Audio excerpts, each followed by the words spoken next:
Hey guys, my name is Nora Franch, and welcome to the podcast Grateful Blessed Mess, daily reflections for those in the 12 steps. I am a fellow 12-stepper and certified mindset coach, and I am here to introduce you to the value of mindset coaching in your 12-step journey. So if you feel like you are stuck in the steps, if you're slipping and sliding with your abstinence, mindset coaching may help you as it did me, and you can find me at CatholicMindsetCoaching.com. These episodes are meant to invite you in to consider the truths of 12-step wisdom and to join in the very real struggle of living them in action. I hope that it feels almost like a mini meeting, and I invite you to contribute your own share on the Grateful Blessedness Facebook group to keep the discussion going. My comments are based on my own experience, so feel free to take what you like and leave the rest. But my hope is to encourage you on your own daily 12-step journey. As they say, you cannot stay clean on yesterday's shower. So without further ado, let's begin.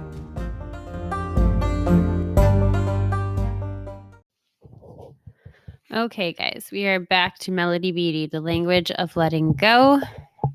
Reading on page 135, take risks. Take a risk. Take a chance. We do not have to indulge in obviously foolhardy or self-defeating risks, but we can allow ourselves to take positive risks in recovery. We cannot afford to keep ourselves paralyzed. We do not have to keep ourselves stymied and trapped out of fear of making a mistake or failing. Naturally, we will make mistakes and fail from time to time. That's part of being fully alive. There are no guarantees. If we are waiting for guaranteed courses of action, we may spend much of our life waiting. We do not have to shame ourselves or accept shame from anyone else, even those in recovery, for making mistakes. The goal of recovery is not to live perfectly. The goal of recovery is to live, learn our lessons, and make overall progress. Take a risk. Do not always wait for a guarantee. We don't have to listen to "I told you so." Dust yourself off after a mistake and then move on to the success. God, help me to begin to take healthy risks. Help me let go of my fear of failure, and help me let go of my fear of success. Help me start to let go of my fear of fully living my life, and help me start experiencing all parts of this journey. Oh, I have so much to say about every little point that she made. And even yesterday on the phone with my sponsor, I was just talking to her about this rejection I have of my humanity. This has been coming up a lot lately. Like, I make mistakes. I'm flawed. And she was telling me that, like, people in 12-step programs seem to have this idea that the world, themselves, and others, everything should be perfect all the time. This expectation of perfection. And where that leads us to is constant disappointment in ourselves and in others. And you know, what ends up happening often, like for me personally, is this rejection then of like, well, it just shouldn't be this way, or I should be better. And I find myself doing this all the time, and a lot lately, probably just because I'm looking for it, and there's plenty of examples to choose from where I just hate that I make mistakes. I hate that. And you know, there's a lot of areas where I'm very relaxed and I am okay with just like whatever the best effort is. And then there's other areas where I'm like, no, that is just not acceptable. That's not how it's supposed to be. And I can see that it just causes pain and tension and it burns up my energy. But for whatever reason, it's like this default that I go to that I have still to work through. And this line here, we cannot afford to keep ourselves paralyzed.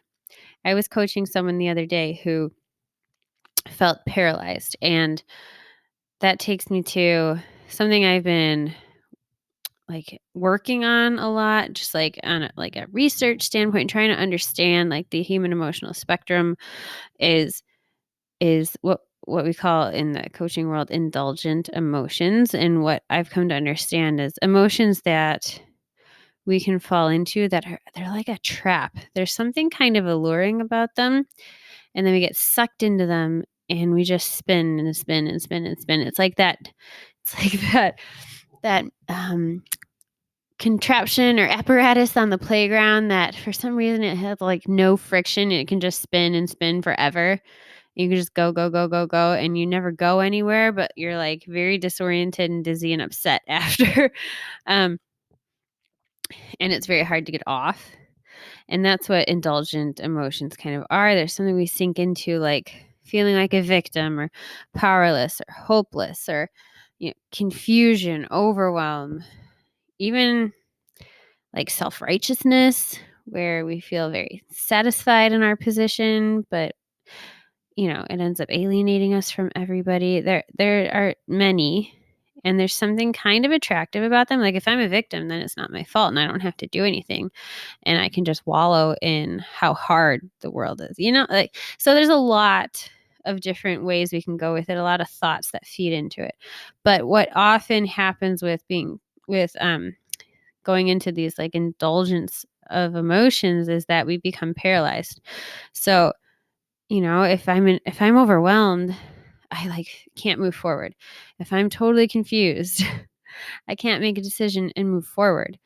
And if I'm in despair, like things are never going to get better, or if I'm like feeling hopeless about recovery, like I'm just never going to get days, then I don't move forward. And what I've come to learn is that at least with indulgent emotions, whenever I realize I'm in them, the only way out is action, which brings me back to program. Action, action, and more action. After the first 3 steps, it's all about action. And I think this is kind of the Achilles heel of us in the 12 steps is this hopelessness or this indulgence in emotions that takes away our power to move forward. It makes us a victim to the world and our substance and our general disposition, and it gets us paralyzed. And when we're paralyzed, we can't move forward, and we keep on that cycle of no one's gonna listen. I'm probably gonna end up offending people. Like that's the last thing I want to do. That kind of really scares me. I don't want to upset anyone. I just want everyone to be happy and be okay. But what that can do too is it limits an opportunity. If I waited for something that was a surefire thing, like they say, chances are I won't do very much. And I think it also takes away the capacity to really do something great. And so I am nervous about putting this out there for many reasons that I can journal on and get coached on and talk to my sponsor about or whatever. But I take to prayer. But it's a risk. And I can also try to go back to this lesson that I know that to be human means to be imperfect. And so even in taking a risk, even if I decide I'm going to do this, I'm going to live, I'm going to be fully alive and I'm going to take risks, implicit in that is accepting the fact that I'm not going to do it perfectly, that there may be some degree of failure or of it not going quite right. And it's okay to acknowledge that. And even acknowledge it ahead of time and decide in advance, like, okay, so when it doesn't go quite right, how do I want to handle that? How do I want to feel about that?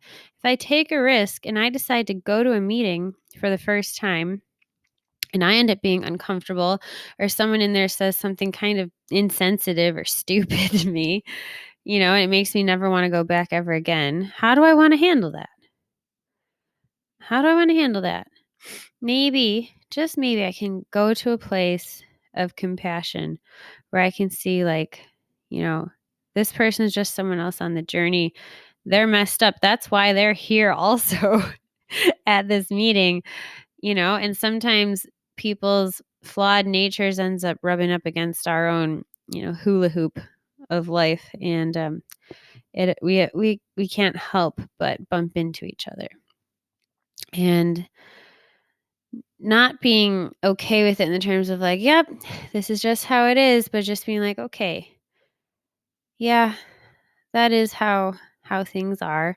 I don't like it, but I can choose to forgive this person because I understand that they are someone who really is most of the time just trying to do the best they can. And even with this podcast, I can see it, I can go to a place of compassion and be like, okay, you are just doing the best you can. You're trying something new. And anyone who does something new isn't going to do it perfectly. And to try to look at myself with eyes of love and be like, you know what? Whatever it is, I know you're good. I know you have good within you, that the fibers of who you are good. Sometimes, we our aim is a little off. And instead of going to despair when we see that our aim has been a little off, we say, oh yeah, that's part of this thing of being alive. And instead of going to despair, I hope and pray for you and for me that I can see as an opportunity to go back to the beginning, to reset my aim, to calibrate things a little bit better, and to try again, to apologize to anyone I've bumped into, to forgive myself and make room for compassion and just to feel all the feels that come from making a mistake or doing something imperfectly, and learn to love myself in those imperfect places. And I know too that if I can learn to love myself in the places that I am imperfect, that frees me to love others in those same places. With that, I pass.